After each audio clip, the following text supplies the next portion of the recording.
తిరిగి వీసీఎన్ న్యూస్ కి స్వాగతం.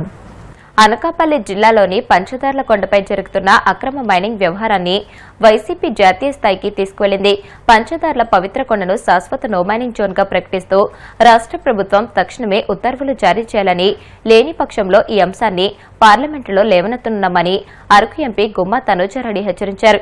కేంద్ర గనుల శాఖ మంత్రి జి కిషన్ రెడ్డి, కేంద్ర సాంస్కృతిక శాఖ మంత్రి గజేంద్ర సింగ్ షెకావత్లకు ఈ వ్యవహారంపై ఫిర్యాదు చేశారు.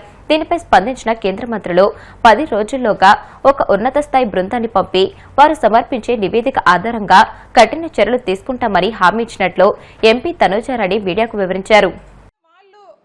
రెస్పాండ్ అవ్వకుండా వాళ్ళకి పనిష్మెంట్ రాకుండా పాపం చిన్న చిట్టుగా ఉద్యోగం చేసుకున్న వాళ్ళ మీద పనిష్మెంట్ ఇవ్వడం అన్నది ఏమాత్రం కరెక్ట్ అని చెప్పేసి ఈ మీడియా ముఖంగా ప్రశ్నిస్తున్నాను. అయితే ఈ 2 ఏళ్ల కూటమి ప్రభుత్వం వచ్చిన తర్వాత పంచదార్లే కాకుండా ఉత్తరాంధ్రకి ఎంతో ప్రాముఖ్యత కలిగిన సింహాచలం కానివ్వండి, అటు ఆనందపురం కానివ్వండి, మరీ ముఖ్యంగా మా గిరిజన ప్రాంతానికి చెందిన జీకే వీధి చింతపల్లిలో కూడా ఈవెన్ జీవో నెంబర్ 97 ఉన్నప్పటికీ కూడా మైనింగ్ అన్నది కూటమి ప్రభుత్వం ఎంకరేజ్ చేస్తూ అన్ఆథరైజ్డ్ మైనింగ్ సంస్థలని అక్కడికి పంపించి శాంపిల్స్ కలెక్ట్ చేసుకోవడం అన్నది ఏమాత్రకు కరెక్ట్ అని చెప్పేసి ఈ మీడియా ముఖంగా ప్రశ్నిస్తూ, మరి వైఎస్ఆర్ కాంగ్రెస్ పార్టీ తరపున నిన్న మాజీ మంత్రి వర్యులైన అమర్నాథ్ గారు కానివ్వండి, మాజీ ఎమ్మెల్యే గారైన ధర్మశ్రీ గారు కానివ్వండి, జిల్లా ప్రెసిడెంట్ గారైన బొడ్డెట్ ప్రసాద్ గారు కానివ్వండి,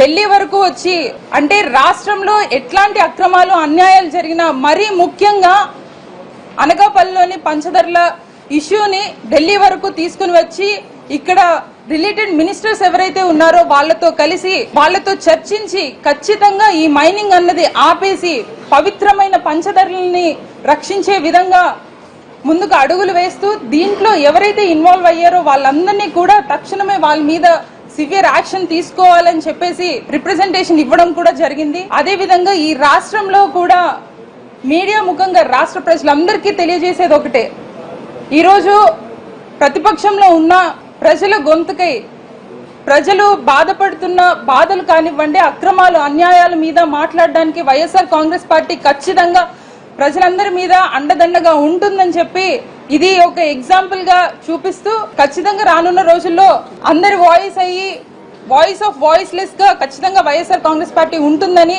ఈ రోజు పంచదార్లే కాదు డిఎస్సి మీద కూడా అంతే పోరాటం జరుపుతూ ఉంటామని చెప్పి తెలియజేస్తూ సెలవు.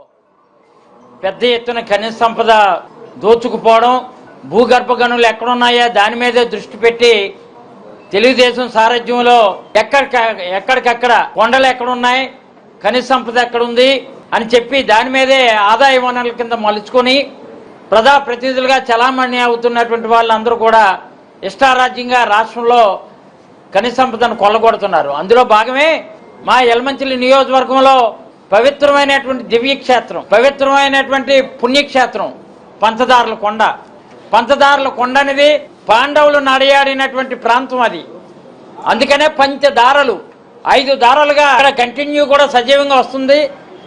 ఆర్కియాలజీ డిపార్ట్మెంట్ వారు సజీవంగా జీవనదులు ఏ విధంగా అయితే గంగా నది అలా ఉంటుందో ఒక పవిత్రమైనటువంటి గంగా ప్రవాహాన్ని మా ప్రాంత ప్రజలందరూ కూడా, ముఖ్యంగా ఉత్తరాంధ్రకు సంబంధించినటువంటి మా ప్రాంత ప్రజలు, తూర్పుగోదావరి జిల్లా, వెస్ట్ గోదావరి జిల్లా నుంచి వచ్చినటువంటి ప్రజలు ఎప్పుడు కూడా శివరాత్రి, కార్తీక మాసంలో కూడా అనేకమైనటువంటి కార్యక్రమాలు, పుణ్య కార్యక్రమాలు, దివ్య కార్యక్రమాలు చేసుకుంటుంటాం.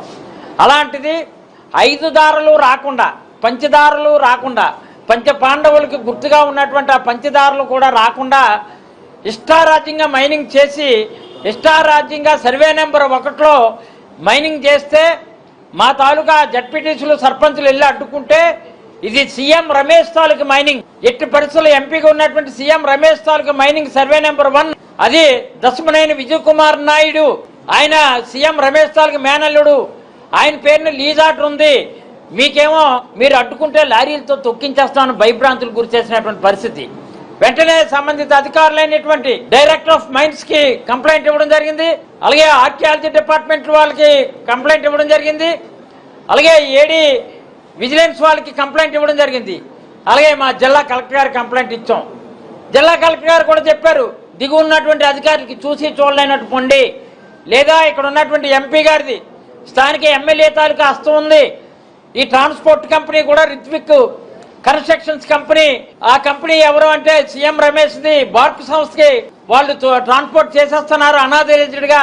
మనం అడ్డుకుంటే మనల్ని ఇక్కడికి చాలా ప్రమాదకరమైన పరిస్థితి చూసుకోండి చెప్పినటువంటి పరిస్థితి కింద ఉన్నటువంటి అధికారులు వాపోతున్నారు.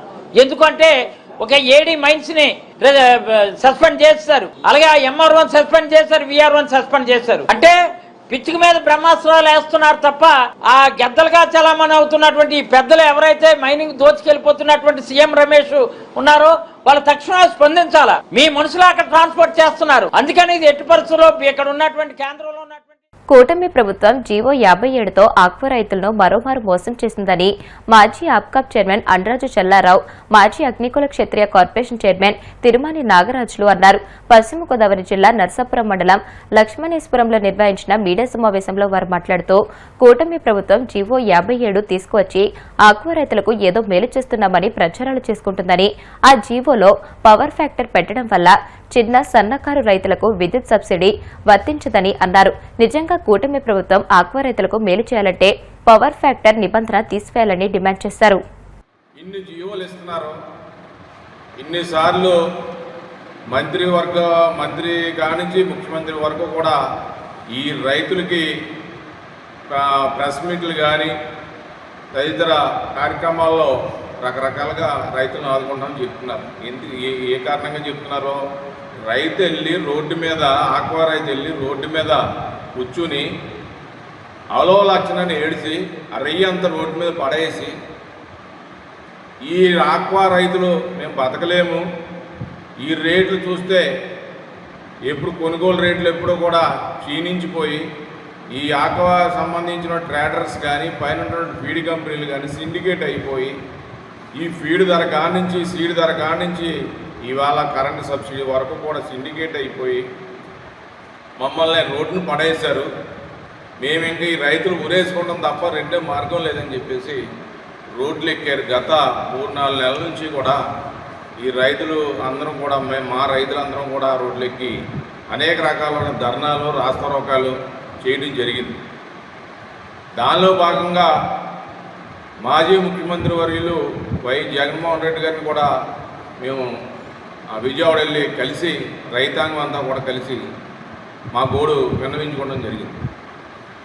అప్పుడు ఆయన కూడా వచ్చి మీ తరపుని, మీ రైతుల తరపుని నేను అండగా ఉంటాను, మీరు ధైర్యంగా ఉండండి, ఈలోపు ఏమన్నా మారితే సరే మారకపోతే నేను ఖచ్చితంగా మీ పక్షాన్ని నిలబడి భారీ ఎత్తున కార్యక్రమం చేయడానికి నేను సంసిద్ధనవుతానని చెప్పడం.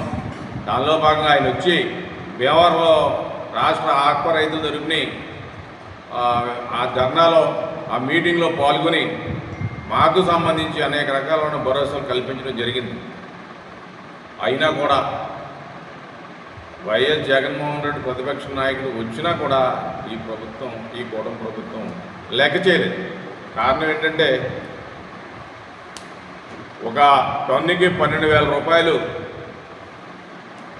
ఈ వనామీ ఫీడ్ అయితేనేమి, అలాగే ఈ టైగర్ ఫీడ్ 10,000 రూపాయలు, టన్నుకి 10,000 రూపాయలు టైగర్ ఫీడ్కి అయితేనేమి పెంచి ఈ రైతుల యొక్క నడ్డిని విరిశారు.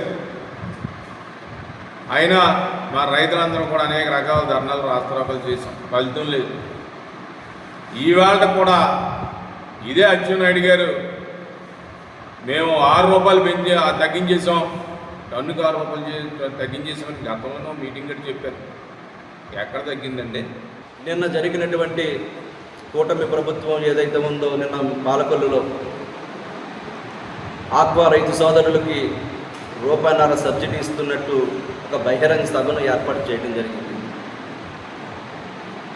ఆ సభ ఉద్దేశం ఆక్వా రైతులకి ₹1.5 సబ్సిడీ కరెంటు ఇచ్చాం, దరిదాపు 1,100 కోట్ల రూపాయలు ఈ ఆక్వా రైతుల పక్షాన ఖర్చు చేస్తున్నామని నిన్న మంత్రుల సమక్షంలో జీవో విడుదల చేయడం జరిగింది.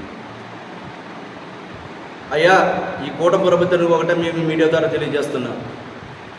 ఎన్నికల ముందర చంద్రబాబు నాయుడు గారు ప్రతి ఆక్వా రైతుకి ఆక్వా జోన, నాన్ ఆక్వా జోన తేడా లేకుండా ప్రతి ఆక్వా రైతుకి రూపాయన్నర కరెంట్ ఇస్తానన్నది చంద్రబాబు నాయుడు గారే కదా మాట ఇచ్చారు. ఆ రోజు ఎన్నికలయ్యి 27 నెలల కాలం అయింది. ఏ రైతుకైనా కరెంటు ఎప్పుడు అవసరం అవుతుంది? జనవరి నుంచి జూలై పట్టుబడుల సమయం అది. ప్రతి ఆక్వా రైతు ఆ సమయంలోనే కరెంటు ఉపయోగించుకుంటాడు. కరెంట్ ఏదన్నా ప్రభుత్వం నుంచి సబ్సిడీ వస్తుందని ఆశిస్తాడు ప్రతి ఆక్వా రైతు. కానీ ఈ కూటమి ప్రభుత్వ ఉద్దేశం ఏమిటంటే ఆక్వా రైతును ఆదుకోవడానికి కాదు. రేపు భవిష్యత్తులో స్థానిక సంస్థల ఎన్నికలు ఉన్నాయి. పట్టుబడులన్నీ ఆక్వా రైతులు అందరూ పట్టేసి ఉన్నారు. ప్రతి ఆక్వా రైతు పేరిట మేము ఇచ్చామని చెప్పుకుని రేపొద్దున ఎన్నికలు వెళ్ళటానికి, స్థానిక సంస్థలు వెళ్ళటానికి ఇది ఒక కుట్ర, ఒక ఆక్వా రైతును మోసం చేసే కుట్రపూరితంగా జరిగిందే తప్ప ఈ చంద్రబాబు నాయుడికి ఆక్వా రైతుల మీద ఏ రోజు కూడా చిత్తశుద్ధి లేదు. చిత్తశుద్ధి ఉంటే ముఖ్యమంత్రిగా ప్రమాణ స్వీకారం చేసిన రోజునే వాళ్ళ ఆక్వా రైతును ఆదుకునేవాడు ఈ ముఖ్యమంత్రి చంద్రబాబు నాయుడు గారు, ఈ వ్యవసాయ శాఖ మంత్రి అచ్చెన్నాయుడు గారు. ఈ 27 నెలల నుండి ఆక్వా రైతుని రోడ్డెక్కించాడు. 5 నెలల నుంచి ఆక్వా రైతు సంఘాలు ప్రతి ఒక్కరూ రోడ్డు ఎక్కి లబో అని బాధపడుతుంటే ప్రతి ఒక్క రైతు పట్టేసిన సమయంలో ఏదో ఎన్నికలు ఉన్నాయి కదా మళ్ళీ ఒక మంత్రం వేస్తారు అంతే తప్ప మీరు రైతు ఆ ధరల చట్టాన్ని అమలు చేయండి, అలాగే పెంచిన ఫీడ్ ధరలను తగ్గించండి, ఆ రకంగా ఆదుకోండి తప్ప ఇటువంటి దొంగ హామీలు ఇచ్చి జీవోలు తీసుకొచ్చి ఏదో రూపాయన్నర సబ్సిడీ ఇచ్చారని మీరు చెప్పుకొని మీరు బహిరంగ సభలు మీరు ఏదోదో చేసుకుంటే ప్రజలు గ్రహిస్తున్నారు, రైతులు గ్రహిస్తున్నారు. ఎవరు మంచి చేశారో ఎవరు ఏం చేశారో చూస్తున్నారు. ఇప్పటికైనా ప్రతి ఆక్వా రైతు సోదరులు పెంచిన ఫీడ్ ధరలు తగ్గించాలని మేము రైతు సంఘం తరపున వైఎస్ఆర్ కాంగ్రెస్ పార్టీ తరపున. వార్తలు ముగించే ముందు ముఖ్యాంశాలు మరొకసారి. పోలీసులతో సీఎం చంద్రబాబు వీడియో కాన్ఫరెన్స్. రాజకీయ ముసుగులో నేరాలకు పాల్పడే వారిపై కఠినంగా వ్యవహరించాలని ఆదేశం. ఆధారాలు లేని ఆరోపణలతో వైసీపీ వీధి నాటకాలు ఆడుతోందన్న టీడీపీ ఎమ్మెల్సీ ఆలపాటి. జగన్ అంతటి రాజకీయ అజ్ఞాని మరొకరు లేరని తీవ్ర వ్యాఖ్యలు.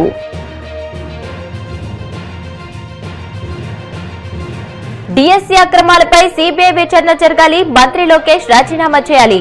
మండలిలో ప్రభుత్వాన్ని నిలదీస్తామన్న వైసీపీ ఎమ్మెల్సీ బొత్స సత్యనారాయణ. ఢిల్లీకి చేరిన పంచదార్ల అక్రమ మైనింగ్ వ్యవహారం. కేంద్ర మంత్రులు కిషన్ రెడ్డి, షెకావత్లకు ఫిర్యాదు చేసిన వైసీపీ అరకు ఎంపీ తనూజారాణి. ఈ వార్తలు ఇంతటితో సమాప్తం. మరిన్ని వార్తల కోసం BCN digital YouTube channel, Facebook page ని ఫాలో అవ్వండి. అప్డేటెడ్ వార్తల కోసం ప్లీజ్ సబ్స్క్రైబ్.